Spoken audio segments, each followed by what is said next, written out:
ಮತ್ತೊಂದು ಕಾಲು ನಿಧಾನವಾಗಿ ಡೌನ್ ಮಾಡ್ತಾ ಹೋಗಿ.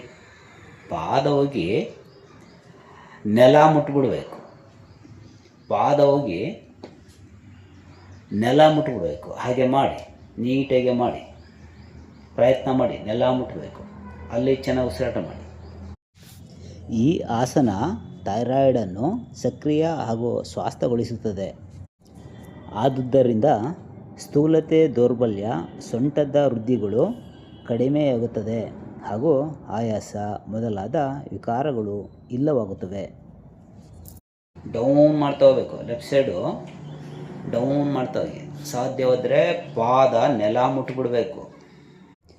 ಈ ಆಸನದಿಂದ ಥೈರಾಯ್ಡ್ ಹಾಗೂ ಪಿಟ್ಯೂಟರಿ ಗ್ಲ್ಯಾಂಡ್ಗಳು ಕ್ರಿಯಾಶೀಲವಾಗುವುದರಿಂದ ಎತ್ತರವಾಗಿ ಬೆಳೆಯುವುದರಲ್ಲಿ ವಿಶೇಷ ಲಾಭಕಾರಿಯಾಗಿದೆ. ಹಾಗೆ ಇಷ್ಟಪಟ್ಟು ಮಾಡಿ, ನೀಟಾಗಿ ಮಾಡಿ. ಇದರಲ್ಲಿ ಶೀರ್ಷಾಸನದ ಎಲ್ಲ ಬೆನಿಫಿಟ್ಟು ನಿಮಗೆ ಇದರಲ್ಲೇ ಸಿಗುತ್ತೆ. ಹಾಗೆ ನೀಟಾಗಿ ಮಾಡಿ. ಯಾರಿಗೆ ಶೀರ್ಷಾಸನ ಮಾಡೋದಕ್ಕೆ ಆಗ್ತಾಯಿಲ್ವೋ ಅಥವಾ ಯಾರು ಶೀರ್ಷಾಸನ ಮಾಡಬೇಡಿ ಅಂತ ನಿಷಿದ್ಧ ಮಾಡಿದಾರೋ ಅಂಥವರು ಸಹ ಈ ಆಸನವನ್ನು ಮಾಡ್ಬೋದು. ಹಿಡ್ಕೋಬೇಕು, ಪ್ರಯತ್ನ ಮಾಡಿ. ಪ್ರಯತ್ನ ಎಷ್ಟಾಗುತ್ತೋ ಅಷ್ಟು. ನಿಮ್ಮ ಕಿವಿ ನೀವೇ ಹಿಡ್ಕೊಳ್ಳೋಕ್ಕೆ ಎಷ್ಟು ಕಷ್ಟ ಇದೆಯಾ. ಇದು ಥೈರಾಯ್ಡ್ ಗ್ರಂಥಿಯನ್ನು ಚುರುಕುಗೊಳಿಸಿ ಸ್ಥೂಲತ್ವ, ಬಂಜತನ, ದೌರ್ಬಲ್ಯಗಳನ್ನು ನಿವಾರಿಸುತ್ತದೆ. ಉಸಿರಾಟ 2 ಹಸ್ತ ಜೊತೆ ಸೇರಿಸಬೇಕು. ನಿಮ್ಮ ಎದೆಗೆ ನೇರ ಇರಬೇಕು ಹಸ್ತ. ಪ್ರಯತ್ನ ಮೇಲೆ ಮೇಲೆ ಚಾಚಬೇಕು.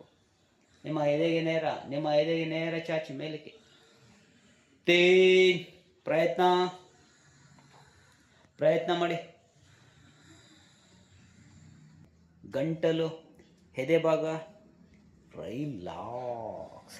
ಮತ್ತೊಂದು ಪಾದ ಇಟ್ಕೊಳ್ಳಿ. ಎಡೀರಿ ಚೆನ್ನಾಗಿ. ನತ್ತಿ ಮುಡ್ಸೋಣ, ಕಿವಿ ಮುಡ್ಸೋಣ, ಮೂಗು, ಗಲ್ಲ, ಗಂಟಲು, ಎದೆ ಭಾಗ ರಿಲ್ಯಾಕ್ಸ್. 2 ಪಾದವನ್ನು ಇಟ್ಕೊಳ್ಳಿ. ಎಳೀರಿ ಚೆನ್ನಾಗಿ. ನತ್ತಿ ಮುಡ್ಸೋಣ, ನತ್ತಿ ಮುಡಿಸಿ. ಕಿವಿ ಮುಡ್ಸೋಣ, ಮೂಗು ಮುಡ್ಸೋಣ, ಗಲ್ಲ, ಗಂಟಲು, ಎದೆ ಭಾಗ ರಿಲ್ಯಾಕ್ಸ್.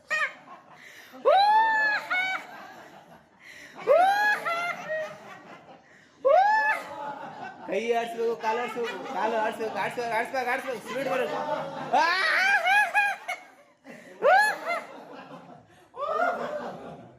ಬರ್ತಾನೆ ಇಲ್ಲ, ಕೆಲವ್ರು ನೆಗೋನೇ ಬರ್ತಾ ಇಲ್ಲ. ಸುಮ್ಮನೆ ಅಷ್ಟೇ. ರಿಲ್ಯಾಕ್ಸ್. ಈ